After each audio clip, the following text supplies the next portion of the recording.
નમસ્કાર દર્શક મિત્રો, વડોદરા ટુડે ન્યૂઝમાં આપનું સ્વાગત છે। વડોદરા શહેર પોલીસ કમિશનરના આદેશ મુજબ ક્રાઇમ બ્રાન્ચે 2 રીઢા ગુનેગારો વિરુદ્ધ પાસા હેઠળ કાર્યવાહી કરી છે, જેમાં પ્રથમ આરોપી વારસિયાનો પ્રેમ સેવક રામ પહેલવાણી છે, જે વિદેશી દારૂની હેરાફેરી અને વેચાણ કરતો હતો તથા તેના પર અગાઉ અનેક ગુનાઓ નોંધાયેલા છે। તેને ભાવનગર મધ્યસ્થી જેલમાં મોકલવામાં આવ્યો છે।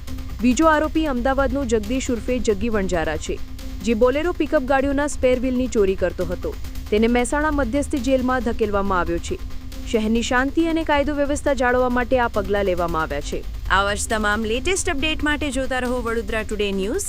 નવું વર્ષ એટલે કે વિક્રમ સંવત 2082ના શરૂઆતથી વડોદરા ટુડે ન્યૂઝ ચેનલના ગુજરાત રાજ્યના તમામ શહેરના તાલુકા જિલ્લાના દર્શક મિત્રોને ખાસ વિનંતી કે અમારા વડોદરા ટુડે ન્યૂઝના તમામ સમાચાર જોવા માટે હવે અમારા ફેસબુક, યુટ્યુબ, ઇન્સ્ટાગ્રામના પેજને લાઇક કરો, શેર કરો, સબસ્ક્રાઇબ કરો અને કોઈપણ સમાચાર અને જાહેરાત અને તમારા વિસ્તારમાં કોઈપણ જાતની ગેરકાયદેસર પ્રવૃત્તિઓ ચાલતી હોય અને ભ્રષ્ટાચારની પોલ ખોલવી હોય તો અમારા વોટ્સએપ નંબર 9687328624 અથવા તો 9687906224 પર સંપર્ક કરવા વિનંતી।